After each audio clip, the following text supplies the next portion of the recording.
나는 멍하니 서 있었다. 그녀의 따뜻한 숨결이 얼굴에 닿았다. 입술이 맞닿았지만 낭만적인 키스는 아니었다. 거칠고 어색한 충돌이었다. 심장이 쿵쾅거렸다. 흥분 때문이 아니라 충격과 극도의 수치심 때문이었다. 그녀의 향기, 가볍고 상큼한 시트러스 향이 방금 쏟은 진한 커피 향과 뒤섞여 후각을 사로잡았다. 뒤로 물러서고 싶었지만 온몸이 얼어붙은 듯 했다. 모든 게 순식간에 벌어졌지만 마치 100년이 지난 것 같았다. 그러자 그녀가 먼저 뒤로 물러섰다. 눈 깜짝할 새에 그녀의 눈은 커졌고 나만큼이나 놀랐다.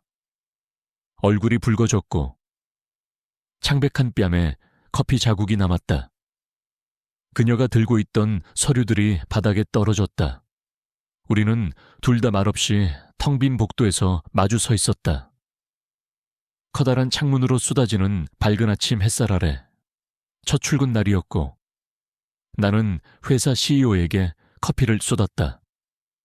아니, 그보다 더 심하게 그녀에게 키스했다. 어색한 침묵이 흐른 후 나는 재빨리 몸을 숙여 서류를 집어들었다.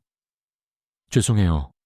선생님, 저는 의도하지 않았어요. 나는 목소리를 더듬으며 말했다. 어색함은 상황을 더욱 악화시켰을 뿐이었다. 그녀도 몸을 숙여 긴 손가락으로 내 손가락을 스치며 함께 보고서를 집어들었다. 미세한 전류가 내 몸을 훑는 듯했고 나는 손을 획 뒤로 젖혔다. 괜찮아요. 그녀가 놀라울 정도로 차분한 목소리로 말했다. 제 잘못이었어요. 괜찮으세요. 그녀는 나머지 서류를 집어들고는 화나거나 짜증내는 기색 없이 진지하게 나를 바라보았다.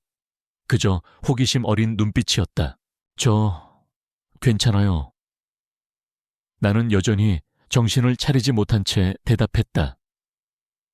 그녀는 가볍게 미소를 지었다.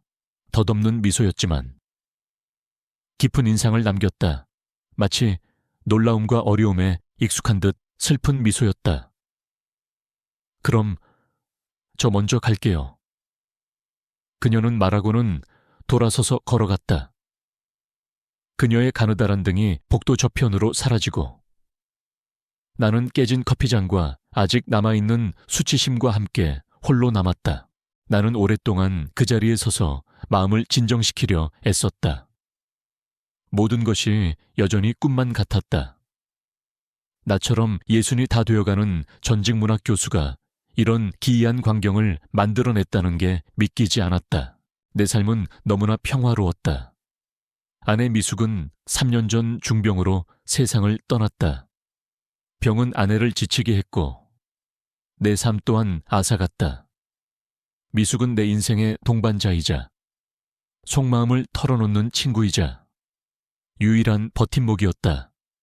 아내가 떠난 후 집은 텅 비어 있었다. 런던에서 일하는 아이와 결혼하여 캐나다에 정착한 아이들은 각자의 삶을 살고 있었다. 아이들은 여전히 우리 안부를 묻기 위해 전화를 걸었지만 그 대화는 찰나에 그칠 뿐 우리 마음속에 거대한 공허함을 채우기에는 역부족이었다. 미숙이 세상을 떠난 후 나는 여전히 바빴다. 여전히 학교에 다니며 수업 계획, 강의, 학생들과의 토론으로 바빴다. 하지만 은퇴 후 삶의 의미는 갑자기 사라졌다. 수십 년 동안 살았던 옛집이 너무 커져버린 것이다.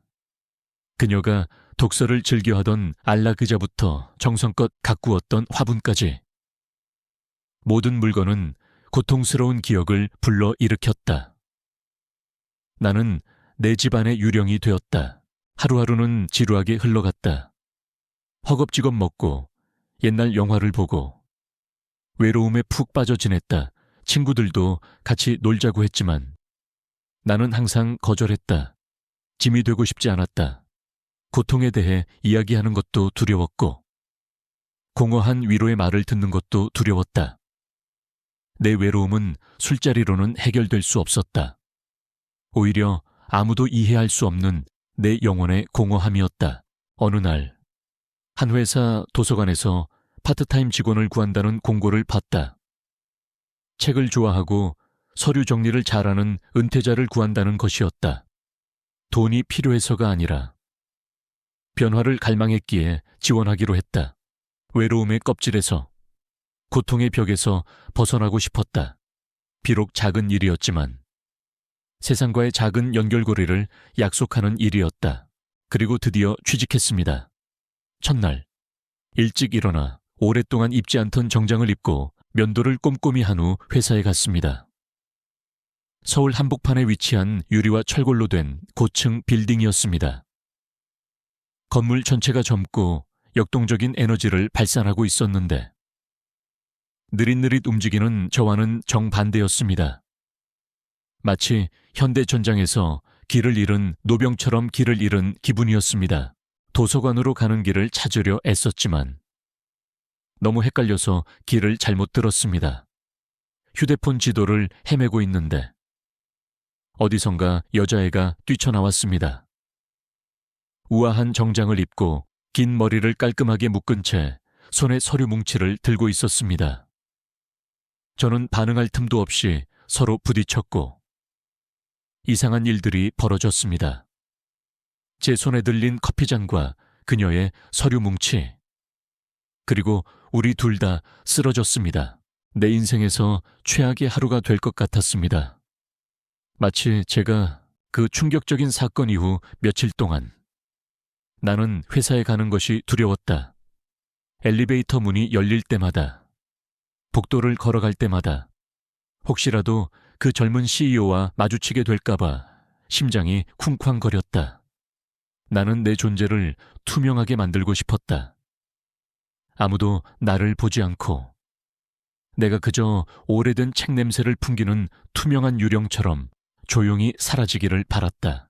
도서관은 내게 완벽한 은신처였다. 책장 사이의 통로는 미로처럼 얽혀 있었고 그 안에는 수많은 이야기가 잠들어 있었다. 나는 하루 종일 먼지가 쌓인 책들을 정리하고 장소 목록을 확인하며 시간을 보냈다. 마치 책 속에 숨어버린 것 같았다. 이곳은 세상의 활기찬 소음으로부터 멀리 떨어진 나만의 평화로운 공간이었다. 나는 이곳에서 내가 겪었던 부끄러운 순간을 잊으려고 애썼다. 그 사고는 내 평온했던 일상에 던져진 돌멩이와 같았다. 늙은 남자의 무미건조한 삶에 엉뚱한 로맨스 영화의 한 장면이 끼어든 것처럼 느껴졌다. 하지만 내 바람과는 달리 그녀는 나를 찾아왔다. 처음에는 아주 조용히, 마치 내가 눈치채지 못하게 하려는 듯이 점심시간이 끝날 무렵 나는 책장 사다리에 올라가 책을 정리하고 있었다. 그때 누군가 내 뒤에 서 있다는 것을 느꼈다. 인기척에 나는 불안한 마음으로 뒤를 돌아보았다. 그곳에는 그녀가 서 있었다. 어깨에 힘을 뺀 차림이었지만 여전히 그녀에게서는 다른 사람들과는 다른 아우라가 느껴졌다. 책을 좋아하시나 봐요. 그녀가 말했다. 그녀의 목소리는 조용했지만 맑고 단단했다. 네. 예전부터 그랬습니다. 나는 어색하게 대답했다. 그녀는 아무 말 없이 한동안 책장을 바라보았다. 그녀의 시선은 특정 책에 머무는 것이 아니라 책장 전체를 스캔하듯 훑고 있었다. 마치 그 안에서 어떤 답을 찾으려는 사람처럼 그녀는 그렇게 가끔 도서관에 들르기 시작했다. 처음에는 하루에 한두 번, 잠시 들렀다 가는 정도였다. 그녀는 항상 조용했다. 나에게 말을 걸지도, 어떤 특정한 책을 찾지도 않았다. 그저 책장 사이를 천천히 걸으며 때로는 한두 권의 책을 꺼내 펼쳐보기도 했다.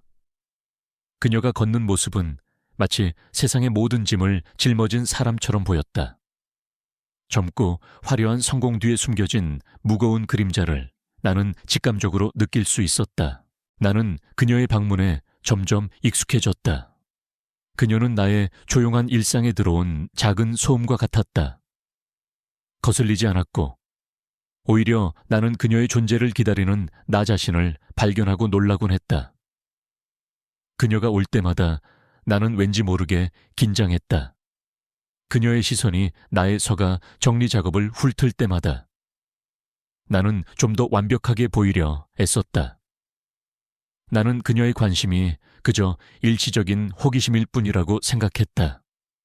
회사의 CEO가 도서관의 늙은 임시직 직원에게 관심이 있을 리 없으니까 어느 날 오후 그녀는 평소처럼 들어와 가장 구석진 책상에 앉았다. 나는 그녀가 늘 하던 것처럼 아무것도 하지 않고 조용히 있을 줄 알았다. 하지만 그녀는 꽤 오랫동안 그곳에 앉아 있었다. 나는 그녀가 무슨 일을 하는지 궁금했지만 감히 말을 걸 수 없었다. 나는 내 일에 집중하는 척하며 그녀를 곁눈질로 바라보았다. 그녀는 책상에 놓인 종이에 무언가를 끄적이고 있었다. 그림을 그리는 것 같기도 하고 낙서를 하는 것 같기도 했다. 그녀의 표정은 공허했다. 마치 영혼이 잠시 몸을 떠난 것처럼. 나는 그녀의 그 모습을 보며 가슴이 찡했다. 나 역시 미숙히 떠난 뒤 그런 공허함을 느꼈기 때문이었다. 세상의 모든 색깔이 사라지고 오직 흑백의 세상만 남은 것 같은 그런 느낌. 그녀는 한참 동안 그렇게 앉아 있었다. 나는 내가 해야 할 일을 잊고 그녀를 바라보았다. 젊음과 성공으로 가득 차 보여야 할 그녀에게서 내가 느꼈던 것과 똑같은 깊은 외로움이 느껴졌다. 나이와 삶의 배경은 다르지만 우리는 같은 종류의 고통을 겪고 있는 것처럼 보였다. 우리의 첫 만남은 우스꽝스러운 사고였지만 어쩌면 그것은 두 외로운 영혼이 서로를 알아본 순간이었을지도 모른다는 생각이 들었다. 나는 그녀에게 다가가고 싶었다. 괜찮으냐고 묻고 싶었다. 하지만 나는 늙고 보잘것없는 도서관 직원일 뿐이었다. 그녀에게 다가갈 용기가 없었다. 그래서 나는 그냥 내 자리에 앉아 조용히 그녀의 곁을 지켰다. 마치 망망대해에서 서로를 발견한 두 조난자처럼 우리는 아무 말도 하지 않았지만 서로의 존재를 통해 위안을 얻고 있었다. 도서관의 공기는 우리 두 사람의 고독으로 가득 찼고 그 고독은 묘하게 평온했다. 그녀는 해가 질 무렵 자리에서 일어났다. 그녀는 아무 말 없이 나를 향해 고개를 살짝 숙여 인사하고는 조용히 도서관을 나섰다. 그녀가 떠난 후 나는 그녀가 앉았던 책상으로 다가갔다. 그곳에는 그녀의 흔적이 남아 있었다. 끄적였던 종이 한 장. 나는 조심스럽게 그것을 집어들었다. 그녀는 그 종이에 아무것도 쓰지 않았다. 그저 빽빽한 선들로 무언가를 그리고 있었다. 그것은 마치 복잡하게 얽힌 미로 같기도 하고 거대한 감옥 같기도 했다. 나는 그 낙서를 보며 그녀의 내면이 얼마나 복잡하고 혼란스러운지 느낄 수 있었다. 나는 그 종이를 조심스럽게 주머니에 넣었다. 그것은 나의 부끄러운 첫 만남을 떠올리게 하는 사고의 흔적이었다. 하지만 동시에 그것은 그녀의 외로움을 공유하는 작은 증표 같기도 했다. 나는 그 종이를 보며 그녀가 다시 도서관에 오기를 기다렸다. 이제는 더 이상 피하고 싶지 않았다. 나는 그녀가 나에게 어떤 의미인지, 그리고 내가 그녀에게 어떤 의미가 될 수 있는지 알고 싶었다. 내 예측은 맞았다. 그녀는 다시 도서관을 찾아왔다. 이번에는 평소보다 조금 늦은 시간, 퇴근 시간이 임박했을 때였다. 나는 그날따라 왠지 모르게 불안한 마음으로 시계를 계속 쳐다보고 있었다. 밖에서는 굵은 빗방울이 창문을 세차게 때리고 있었다. 먹구름이 잔뜩 낀 하늘은 금방이라도 무너져 내릴 것 같았다. 그녀가 들어섰을 때 나는 막 사다리에서 내려오고 있었다. 그녀의 머리카락은 빗방울에 약간 젖어 있었고 검은 코트 어깨에는 하얀 먼지가 묻어 있었다. 그녀는 한숨을 쉬며 코트를 벗어 의자에 걸었다. 그 모습이 왠지 모르게 지쳐 보였다. 비가 오네요. 내가 말을 걸었다. 내 목소리는 생각보다 훨씬 더 부드럽게 나왔다. 네, 예상 못했어요. 우산도 없는데. 그녀가 말했다. 잠시 기다리시면 그칠 겁니다. 나는 그렇게 말했지만 창밖의 빗줄기는 그칠 기미가 보이지 않았다. 그녀는 말없이 책장 사이를 서성였다. 나는 다시 내 자리로 돌아가 앉았다. 도서관은 우리 두 사람의 존재로 가득 찼다. 빗소리만이 유일한 배경음악이었다. 어색함과 동시에 묘한 평화로움이 공간을 채웠다. 나는 그녀가 혹시라도 불편해할까봐 신경 쓰였다. 하지만 그녀는 편안해 보였다. 마치 이곳이 자신의 은신처인 것처럼. 시간이 흘렀고 비는 더욱 거세졌다. 오늘은 집에 가기 틀렸나 봐요. 그녀가 말했다. 나는 그녀에게 따뜻한 차를 한 잔 건넸다. 내가 매일 마시는 낡은 보온병에 담긴 믹스커피였지만 그녀는 고맙다고 말하며 잔을 받아들었다. 여기 참 좋네요. 그녀가 말했다. 조용하고 아무도 나를 방해하지 않고. 나는 그녀의 말에 조용히 고개를 끄덕였다. 그래서 제가 이 일을 하고 있습니다. 그녀는 살짝 웃었다. 저도 가끔은 모든 것을 멈추고 이렇게 조용한 곳에 숨고 싶을 때가 있어요. CEO라는 자리는 생각보다 외롭거든요. 그녀의 목소리에는 슬픔이 묻어 있었다. 나는 그녀에게 조심스럽게 물었다. 힘든 일이 있으신가요? 그녀는 한참을 망설이다가 입을 열었다.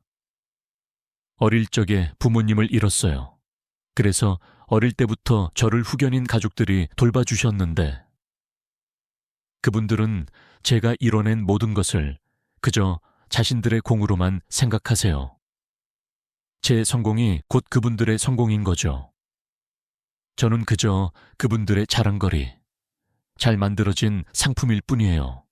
제가 뭘 좋아하는지, 뭘 힘들어하는지는 아무도 관심이 없어요.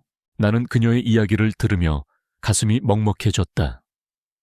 그녀는 어린 나이에 부모를 잃고 세상의 잣대에 맞춰 끊임없이 자신을 증명해야 했을 것이다. 그녀의 외로움은 나와는 또 다른 종류의 것이었다. 나는 인생의 황홀에 사랑하는 사람을 잃었지만 그녀는 인생의 가장 빛나는 시기에 이미 모든 것을 잃은 채 외롭게 살아가고 있었다. 저는 그저 저를 있는 그대로 봐주는 사람이 필요해요. 제가 어떤 위치에 있는지, 얼마나 많은 돈을 버는지, 얼마나 성공했는지 상관없이 그냥 저 자체를 봐주는 사람. 그녀는 눈물을 글썽이며 말했다. 나는 내 과거를 이야기하기 시작했다. 저도 그랬습니다. 아내를 잃고 나서 저는 세상의 모든 빛을 잃은 것 같았어요. 사람들은 저에게 힘내라고 했지만 그건 아무런 위로가 되지 않았습니다. 저는 그저 조용히 제 슬픔을 알아주는 사람이 필요했어요. 이 세상에 혼자 남겨진 기분이었죠. 우리는 각자의 외로움을 공유했다. 나는 아내와의 추억, 그녀가 좋아했던 책, 그리고 내가 그 책들을 읽으며 느꼈던 그리움을 이야기했다. 그녀는 자신의 어린 시절, 아무도 모르게 숨어서 그림을 그리던 시간, 그리고 그 그림들이 세상의 시선 때문에 얼마나 빨리 사라져야 했는지에 대해 이야기했다. 우리의 대화는 점점 깊어졌다. 나는 그녀에게서 화려한 CEO의 가면이 아닌 상처 입고 외로운 한 여자의 모습을 보았다. 그리고 그녀는 내게서 은퇴한 노교수의 낡은 겉모습이 아닌 깊은 상실감을 간직한 채 살아가는 한 남자의 진솔한 모습을 보았다. 그날 밤 우리는 시간 가는 줄 모르고 이야기했다. 도서관의 차가운 공기는 우리의 이야기로 인해 따뜻해졌다. 빗소리는 더 이상 불안한 소음이 아니라 우리의 대화를 감싸는 부드러운 배경음악이 되었다. 우리는 서로의 아픔을 보듬어 주었고 그 과정에서 낯선 사람에게서 느끼는 경계심은 점차 사라졌다. 마침내 비가 그쳤을 때 창밖은 고요했다. 우리는 서로에게 위안을 주었다는 사실을 깨달았다. 우리는 나이와 위치라는 거대한 벽을 넘어 두 외로운 영혼으로서 서로를 마주했다. 나는 그녀의 눈을 보며 말했다. 괜찮습니다. 당신은 혼자가 아닙니다. 그녀는 눈물을 흘렸다. 그것은 슬픔의 눈물이 아니라 오랫동안 억눌렸던 감정이 터져 나오는 해방의 눈물이었다. 그날 밤 나는 집에 돌아와서 처음으로 깊은 잠을 잤다. 아내가 떠난 후 한 번도 느껴보지 못했던 평온함이었다. 내 삶의 빈 공간에 누군가의 이야기가, 누군가의 외로움이 채워지기 시작했다. 그리고 그 이야기는 나의 외로움과 만나 하나의 강을 이루었다. 그 강은 우리를 어디로 데려다 줄지 몰랐지만 나는 더 이상 두렵지 않았다. 그날 이후 우리는 더 이상 도서관에서만 만나는 사이가 아니게 되었다. 그녀의 이름은 서연이었다. 나는 그녀를 서연 씨라고 불렀고 그녀는 나를 선생님이라고 불렀다. 나이가 훨씬 어린 그녀가 나를 선생님이라고 부르는 것이 처음에는 어색했지만 나는 곧 그 호칭에 담긴 존경과 친밀함을 느낄 수 있었다. 서연은 점심시간마다 도서관으로 나를 찾아왔다. 그녀는 더 이상 화려한 CEO의 모습이 아니었다. 그녀는 가볍고 편안한 옷차림으로 나타나 마치 오래된 친구처럼 내 옆에 앉아 이야기를 나누었다. 나는 그녀에게 문학과 철학에 대해 이야기해 주었고 그녀는 회사 생활의 스트레스와 인간관계의 복잡함에 대해 털어놓았다. 선생님, 이 책에 나오는 주인공은 왜 사랑을 선택하지 못했을까요? 서연이 어느 날 나에게 물었다. 나는 미소를 지으며 대답했다. 때로는 사랑보다 더 무거운 짐이 있기 때문일 겁니다. 책임감, 두려움, 혹은 스스로를 사랑할 자격이 없다고 믿는 마음. 사랑은 용기가 필요한 일이니까요. 그녀는 고개를 끄덕였다. 그녀의 눈빛은 깊은 생각에 잠겨 있었다. 나는 그녀의 질문이 단순한 문학적 호기심이 아니라 그녀 자신의 내면에 대한 질문이라는 것을 알 수 있었다. 그녀는 스스로를 사랑할 용기를 잃어버린 사람이었다. 나는 그녀에게 해바라기 씨앗이 담긴 작은 봉투를 건넸다. 집에 있는 화분에 심어보세요. 씨앗이 싹을 틔우고 꽃을 피우는 것을 보는 건 당신의 마음에도 작은 빛을 가져다 줄 겁니다. 그녀는 놀란 눈으로 씨앗 봉투를 받아들었다. 선생님은 식물을 좋아하시나요? 좋아했었죠. 아내가 좋아했어요. 그런데 아내가 떠난 후에는 아무것도 가꾸고 싶지 않더군요. 모든 것이 무의미하게 느껴졌으니까. 서연은 조용히 내 말을 들었다. 그녀의 눈빛에는 연민이 서려 있었다. 선생님, 저와 함께 다시 시작해 볼까요? 선생님의 정원을 다시 아름답게 만들어 드릴게요. 나는 그녀의 제안에 망설였지만 그녀의 진심 어린 눈빛을 거절할 수 없었다. 그날부터 우리는 함께 나의 정원을 가꾸기 시작했다. 주말마다 서연은 나의 낡은 집으로 찾아왔다. 그녀는 값비싼 드레스 대신 낡은 티셔츠와 청바지를 입고 삽을 들고 흙을 파고 잡초를 뽑았다. 나는 그녀에게 해바라기 씨앗을 심는 법, 장미를 잔 정하는 법을 가르쳐 주었다. 우리의 관계는 점차 깊어졌다. 우리는 흙을 만지고 햇살을 쬐며 웃고 이야기했다. 나는 그녀에게서 성공이라는 가면을 벗어던진 순수한 한 소녀의 모습을 보았다. 그녀는 흙투성이가 된 얼굴로 환하게 웃었고 나는 그녀의 웃음 속에서 아내의 환한 미소를 보았다. 선생님, 이 화분에 있는 꽃은 이름이 뭐예요? 서연이 물었다. 카네이션입니다. 아내가 가장 좋아하던 꽃이었죠. 그럼 제가 더 잘 가꿀게요. 선생님의 카네이션은 이제 제가 책임질게요. 그녀의 말에 나는 가슴이 뭉클했다. 아내가 떠난 후 나는 모든 것을 포기했었다. 내 인생의 정원도, 내 마음의 정원도 모두 황폐해졌었다. 그런데 서연이 나타나 그 정원에 다시 생명을 불어넣어 주고 있었다. 그녀는 나의 아픔을 이해했고 그 아픔을 함께 나누어 주려 했다. 어느 날 저녁, 우리는 정원에서 저녁 식사를 했다. 서연이 직접 만든 김치찌개는 조금 싱거웠지만 내게는 그 어떤 고급 레스토랑의 음식보다 맛있게 느껴졌다. 우리는 소박한 저녁 식사를 나누며 평범하지만 소중한 일상의 행복을 발견했다. 선생님, 저는 태어나서 이렇게 평화로운 저녁은 처음인 것 같아요. 서연이 말했다. 저도 그렇습니다. 아내가 떠난 후 저는 평화라는 단어를 잊고 살았어요. 우리는 말없이 서로를 바라보았다. 그녀의 눈빛은 더 이상 공허하지 않았다.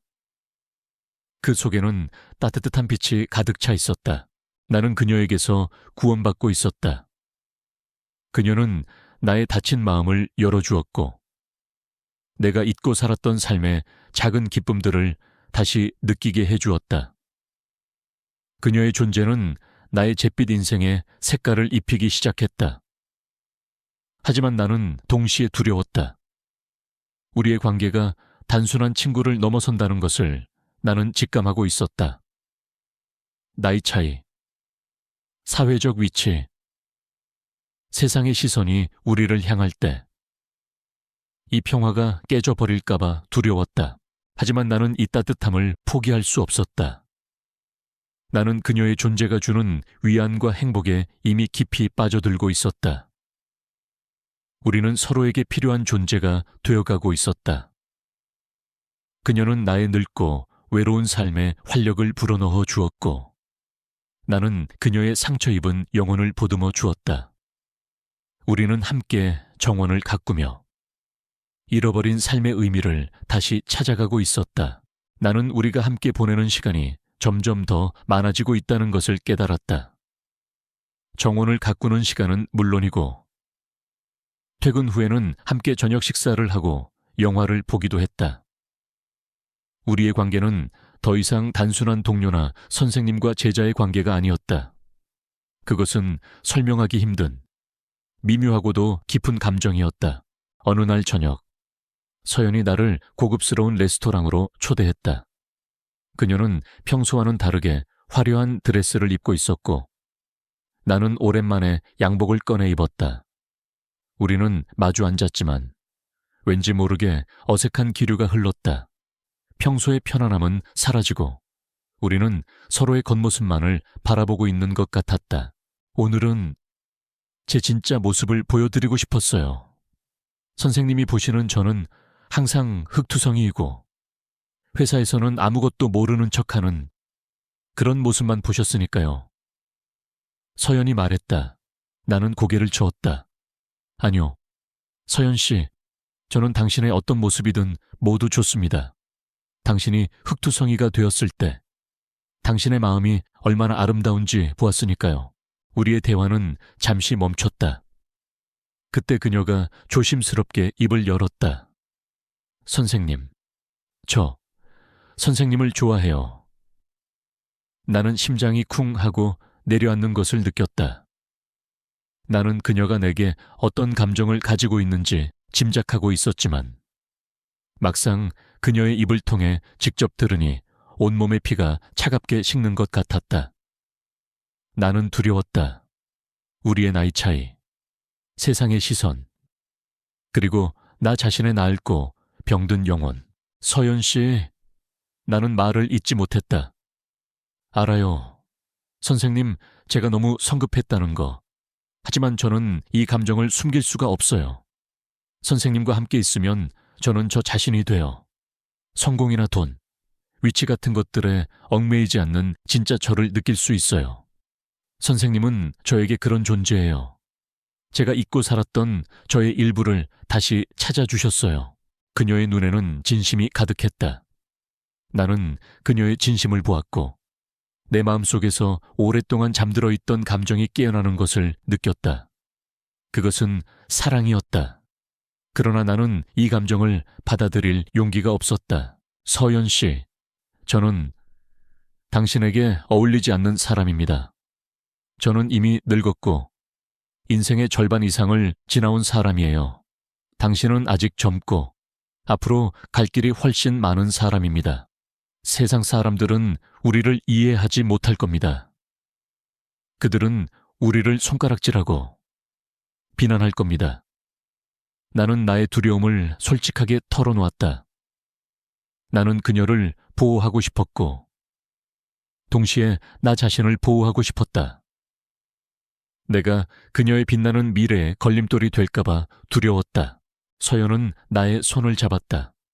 그녀의 손은 따뜻했고 부드러웠다.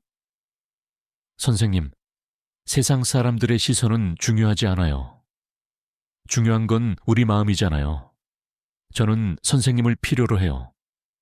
선생님이 저에게 주신 위로와 따뜻함이 없으면 저는 다시 혼자가 될 것 같아요.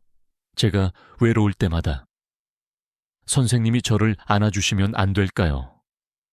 그녀의 눈에서는 눈물이 흘러내렸다. 그녀는 내가 아닌 그녀의 내면에 있는 외로움과 싸우고 있었다. 나는 그녀의 눈물을 보며 내 마음속의 벽이 무너지는 것을 느꼈다. 나는 그녀의 손을 꼭 잡았다. 서연 씨, 나도 당신을 좋아합니다. 나의 고백에 그녀는 환하게 웃었다. 그녀의 웃음은 레스토랑의 화려한 조명보다 더 눈부셨다. 나는 내 인생의 황홀히에 다시 사랑을 찾았다는 사실에 놀랐고 동시에 벅찬 감동을 느꼈다. 그러나 그 순간 나의 머릿속에는 한 가지 생각이 떠올랐다. 이 감정은 단순히 우리 두 사람만의 것이 될 수 없다는 것. 우리의 관계는 세상의 시험대에 오르게 될 것이라는 것. 나는 서연의 손을 잡고 레스토랑을 나섰다. 밖은 여전히 차가운 밤 공기로 가득했지만 우리의 마음은 그 어느 때보다 따뜻했다. 우리는 나란히 걸으며 앞으로 우리가 마주할 세상의 시련을 함께 헤쳐나갈 것을 다짐했다. 이 사랑은 단순히 두 사람의 행복을 위한 것이 아니라 서로의 상처를 치유하고 서로를 구원하기 위한 거대한 여정의 시작이었다. 다음 주말, 서연은 나를 그녀의 집으로 초대했다. 그녀의 집은 도심의 화려한 아파트였다. 문을 열고 들어서는 순간 나는 마치 다른 세계에 온 것 같았다.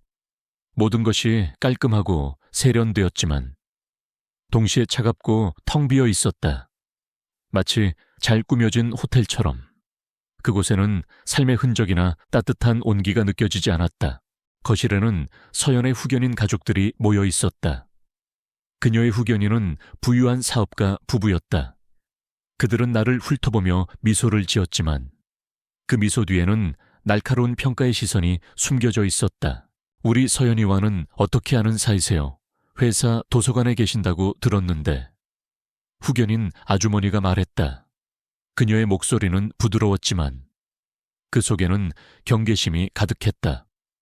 네, 회사 도서관에서 책을 정리하는 일을 하고 있습니다. 내가 대답했다. 아, 그러세요. 우리 서연이가 워낙 사람을 잘 믿어서요. 세상 물정 모르는 순수한 아이라서요. 그녀의 말은 마치 서연을 어린아이 취급하는 것 같았다. 나는 서연의 성공 뒤에 숨겨진 압박감을 느낄 수 있었다. 서연은 그들의 기대에 부응하기 위해 끊임없이 자신을 증명해야 했을 것이다. 그녀는 마치 부모님의 자랑거리 혹은 소중한 트로피처럼 전시되고 있는 것 같았다. 후견인 아저씨는 내게 서연의 어릴 적 이야기를 늘어놓았다. 서연이가 어릴 때부터 머리가 좋았어요. 우리가 시키는 대로만 하면 최고가 될 거라고 생각했죠. 우리가 정해준 길을 잘 따라와서 이렇게 성공할 수 있었던 겁니다. 나는 그들의 말에서 서연의 노력이 아닌 그들의 공로만을 강조하는 오만함을 느꼈다. 그들은 서연의 성공을 통해 자신들의 욕망을 채우고 있었다. 저녁 식사 내내 서연은 불편해 보였다. 그녀는 후견인들의 질문에 형식적으로 대답했고 종종 나를 쳐다보며 도움을 구하는 듯한 눈빛을 보냈다. 그녀의 눈빛은 마치 외로운 섬에 갇힌 사람의 그것과 같았다. 서연이 이제 나이도 있는데 곧 좋은 사람 만나서 결혼도 해야 할 텐데, 후견인 아주머니가 말했다. 그들의 말은 나를 향한 은근한 경고였다. 걱정 마세요. 제가 알아서 할게요. 서연이 단호하게 말했다. 그녀의 목소리에는 평소의 부드러움 대신 강철 같은 단단함이 담겨 있었다. 식사가 끝난 후 서연은 나를 그녀의 방으로 데리고 갔다. 그녀의 방은 거실과는 달리 그녀의 취향이 담겨 있었다. 한쪽 구석에는 덮개가 씌워진 이젤이 놓여 있었다. 어릴 때부터 그림 그리는 걸 좋아했어요. 그런데 그분들은 제가 그림 그리는 걸 싫어하셨어요. 그 시간에 공부를 하거나 다른 사람들과 교류를 해야 한다고 하셨죠. 그래서 이제는 거의 그리지 않아요. 서연은 덮개를 걷어냈다. 그 아래에는 미완성된 그림이 있었다. 그것은 복잡하고 어지러운 선으로 가득한 추상화였다. 나는 그 그림에서 그녀의 혼란스러운 내면을 읽을 수 있었다. 그녀의 꿈과 욕망은 세상의 기대와 압박에 의해 짓눌려 있었다. 나는 그녀의 손을 잡았다. 서연 씨, 괜찮습니다. 이제 다시 시작하면 돼요. 제가 당신의 그림을 지켜봐 드릴게요. 그녀는 나의 말에 눈물을 글썽였다. 선생님은 저에게 자유를 선물해 주신 것 같아요. 아무도 저에게 그런 이야기를 해준 적이 없었어요. 모두가 저에게 더 완벽해지라고만 했지. 저의 부족함을 이해해 주려 한 사람은 아무도 없었어요. 나는 그녀를 안아주었다. 그녀는 나의 품에 안겨 어린아이처럼 울었다. 그녀의 어깨는 떨렸고 나는 그녀의 슬픔이 얼마나 깊은지 느낄 수 있었다. 나는 그녀의 등을 토닥여 주었다. 그녀는 성공이라는 화려한 감옥에 갇힌 채 잃어버린 자신의 일부를 찾고 있었다. 그날 밤 나는 서연의 집에서 나오며 생각했다. 서연의 성공은 그녀가 원했던 것이 아니었다. 그것은 오직 그녀를 이용하려는 사람들의 욕망이었다. 나는 그녀를 그 감옥에서 꺼내주고 싶었다. 나는 그녀에게 내가 받은 위로와 사랑을 돌려주고 싶었다. 나는 이 관계가 내게 구원인 동시에 그녀에게도 구원이라는 것을 깨달았다. 나는 서연과의 사랑을 지키기로 결심했다. 이 사랑은 단순한 감정의 유희가 아니었다.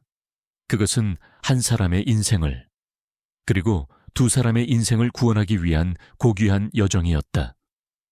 나는 세상의 모든 비난과 손가락질을 감당할 준비가 되었다. 서연을 위해, 그리고 나 자신을 위해.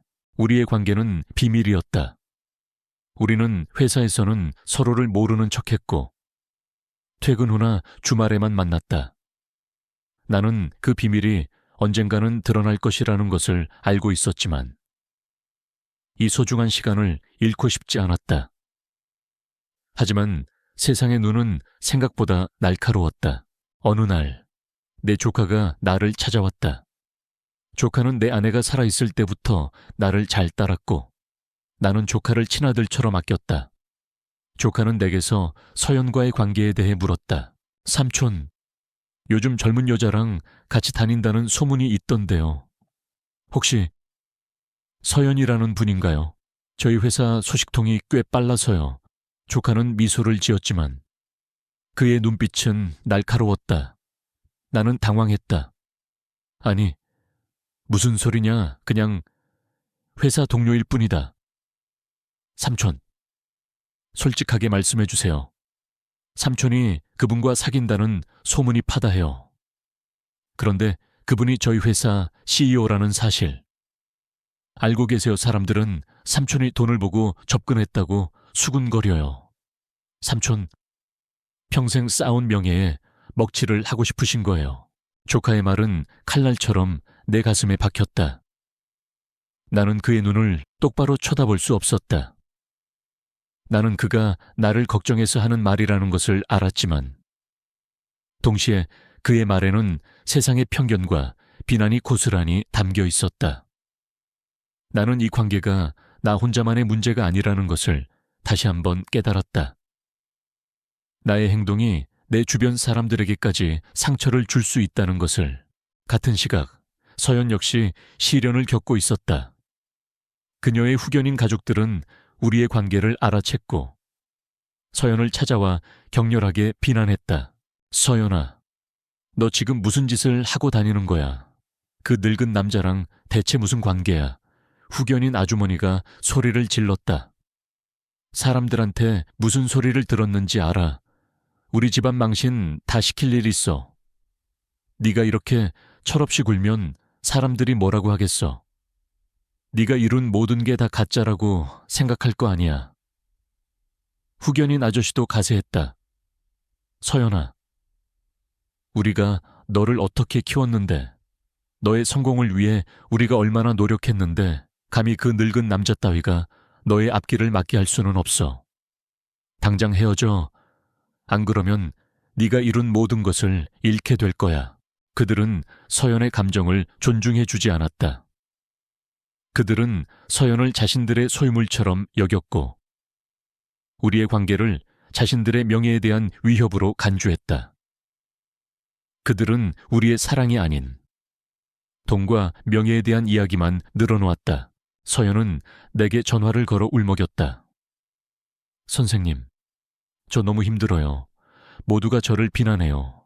그분들은 저의 행복에는 관심이 없어요. 오직 제가 그분들에게 가져다주는 이익에만 관심이 있어요.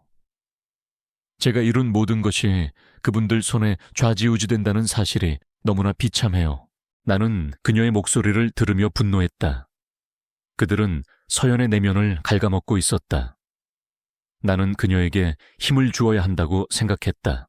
서연 씨, 괜찮습니다. 그들은 당신을 사랑하지 않습니다. 그들은 당신의 성공을 사랑하는 겁니다. 당신은 그들의 소유물이 아니에요. 당신은 당신의 인생을 스스로 선택할 수 있습니다. 제가 당신 옆에 있습니다. 제가 당신의 진짜 가족이 되어 드릴게요. 나의 말에 그녀는 용기를 얻은 듯 했다. 선생님, 이제는 숨지 않을 거예요. 저는 제가 사랑하는 사람과 함께 당당하게 살고 싶어요. 저는 더 이상 그분들의 뜻대로만 살지 않을 거예요. 그녀의 목소리는 떨렸지만 그 안에는 강한 의지가 담겨 있었다. 다음 날, 나는 그녀를 만나러 갔다. 그녀는 이미 모든 것을 각오한 듯 보였다. 우리는 그녀의 후견인 가족들을 찾아갔다. 그리고 나는 그들 앞에서 당당하게 말했다. 서연 씨와 저는 서로를 사랑합니다. 저희는 나이 차이와 세상의 시선을 극복하고 서로에게 의지하며 살아가고 싶습니다. 서연 씨의 성공은 서연 씨의 노력이 만들어낸 것이지 당신들의 것이 아닙니다. 이제 서연 씨의 인생을 놓아주십시오. 나의 말에 그들은 분노했다. 그들은 내게 온갖 비난을 퍼부었고 서연에게는 협박을 서슴지 않았다. 하지만 우리는 굴복하지 않았다. 나는 서연의 손을 잡았고 그녀는 나를 믿고 내게 의지했다. 우리는 서로를 보며 미소 지었다.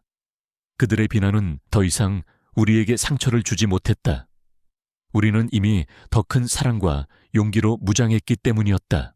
우리의 관계는 세상에 공개되었다. 사람들은 우리를 비난하고 손가락질했다. 신문에는 우리의 이야기가 가십기사로 실렸고 사람들은 인터넷에 악플을 달았다. 하지만 나는 더 이상 두렵지 않았다. 나는 서연과의 사랑을 지키기 위해 세상과 맞설 준비가 되어 있었다.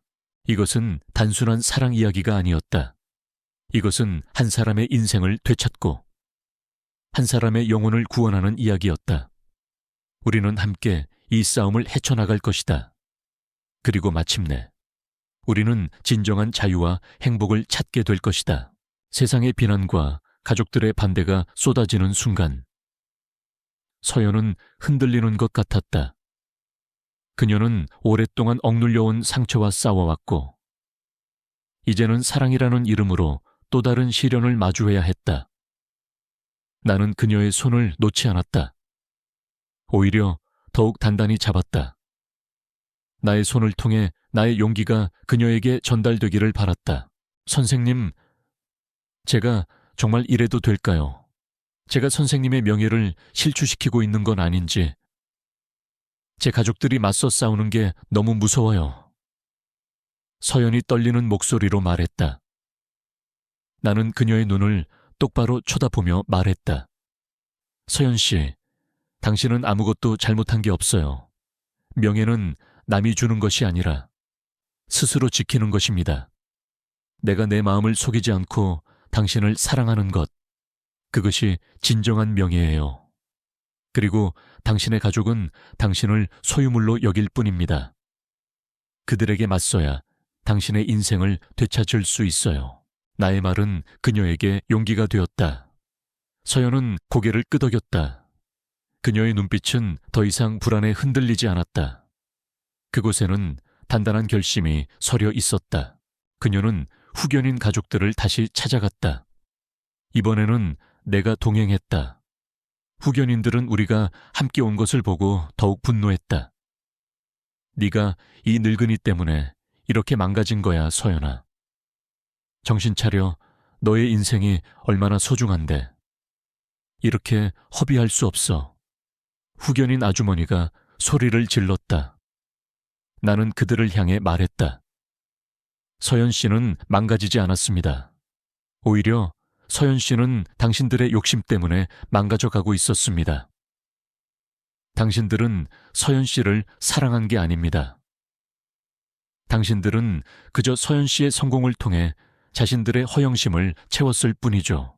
후견인 아저씨는 분노하며 내게 달려들었다. 나는 그의 주먹을 피하지 않았다.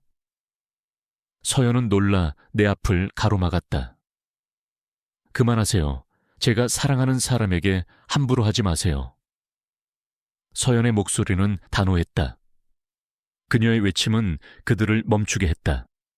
그들은 서연의 눈빛에서 전에 없던 강한 의지를 보았다.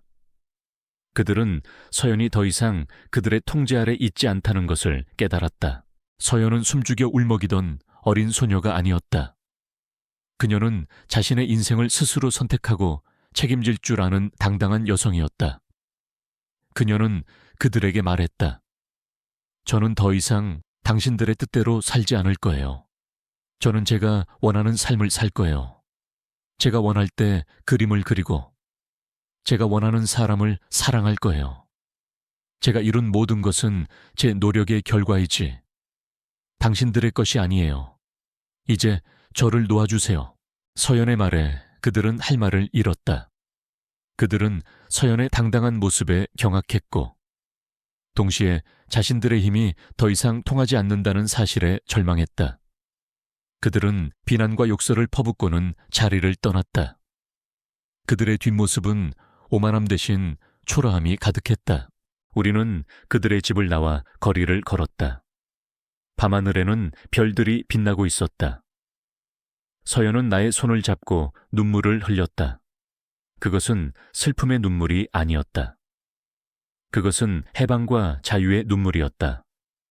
그녀는 오랫동안 갇혀있던 감옥에서 비로소 벗어난 것이다. 선생님, 감사합니다.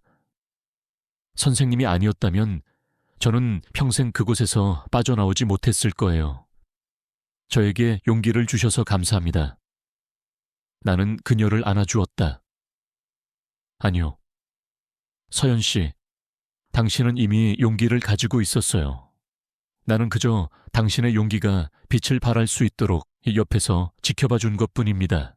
우리는 함께 나란히 걸었다.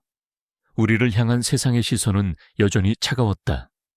사람들은 수군거렸고 험담을 했다.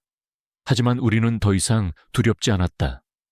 우리는 서로를 보며 미소 지었고 그 미소는 어떤 비난도 막아낼 수 있는 강력한 방패가 되었다. 우리는 서로에게 구원이었다. 내가 그녀의 상처 입은 영혼을 보듬어 주었고 그녀는 나의 텅 빈 삶에 의미를 부여해 주었다. 우리의 사랑은 단순히 서로를 좋아하는 감정을 넘어 서로의 삶을 온전하게 만드는 힘이 되었다. 이것은 한 편의 드라마가 아니었다. 이것은 한 남자가 오랜 세월의 고독에서 벗어나 다시 삶의 의미를 찾는 이야기였고, 한 여자가 세상의 기대와 압박에서 벗어나 진정한 자신을 찾는 이야기였다. 우리는 함께 이 거대한 시련을 이겨냈고, 이제 우리는 더 이상 혼자가 아니었다. 나는 더 이상 회사 도서관에서 일하지 않았다. 서연은 내게 평생을 함께할 동반자가 되어달라고 했다.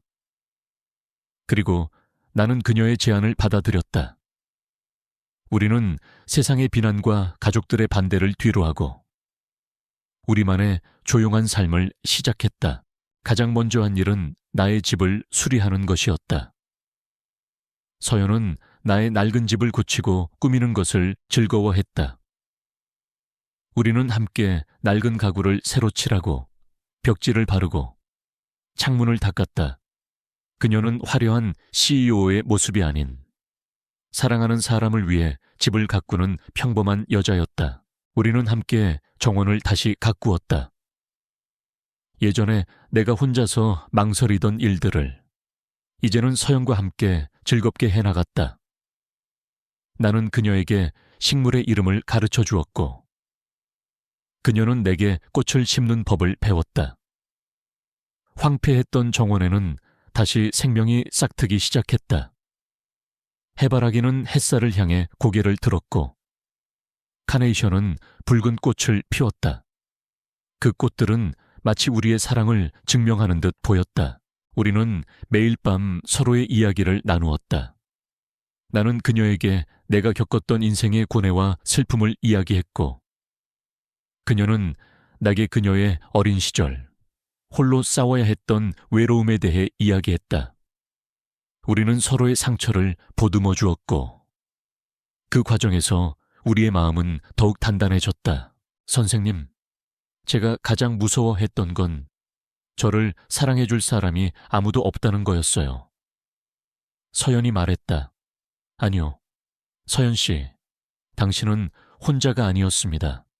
당신은 당신의 삶을 구원하기 위해 저에게 온 거예요. 그리고 나는 당신 덕분에 다시 삶의 의미를 찾았어요. 우리는 서로에게 구원이었다.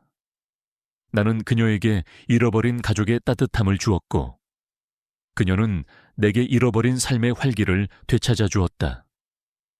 우리의 사랑은 단순한 감정을 넘어 서로의 존재를 완성시켜주는 힘이 되었다.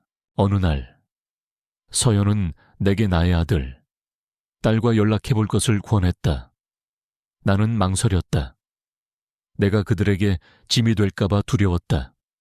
하지만 서연은 나를 설득했다. 선생님, 자식들은 부모님을 사랑해요.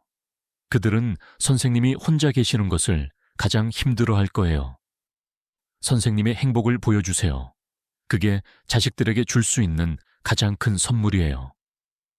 나는 서연의 말에 용기를 얻어 아들, 딸에게 전화를 걸었다. 처음에는 어색했지만 곧 우리는 다시 가족의 온기를 느낄 수 있었다. 나는 그들에게 서연에 대해 이야기했고 그들은 나의 행복을 진심으로 축복해 주었다. 나의 딸은 내게 말했다. 아빠, 서연 씨가 아빠를 행복하게 해줘서 정말 고마워요. 아빠가 다시 웃는 모습을 보니 정말 좋아요. 아들의 목소리에는 감동이 묻어 있었다. 아버지, 서연 씨를 만나서 정말 다행이에요. 아버지도 이제 혼자가 아니시네요. 나는 눈물을 흘렸다. 미숙히 떠난 후 나는 내가 혼자라고 생각했다. 그러나 서연이 나타나 나의 닫힌 마음을 열어주었고 나는 다시 세상과 소통할 수 있게 되었다. 나는 그녀 덕분에 나의 가족을 되찾았다. 나는 다시 책을 쓰기 시작했다. 예전에는 문학 이론에 대한 딱딱한 글만 썼지만 이제는 나의 삶에 대한 이야기를 쓰고 싶었다.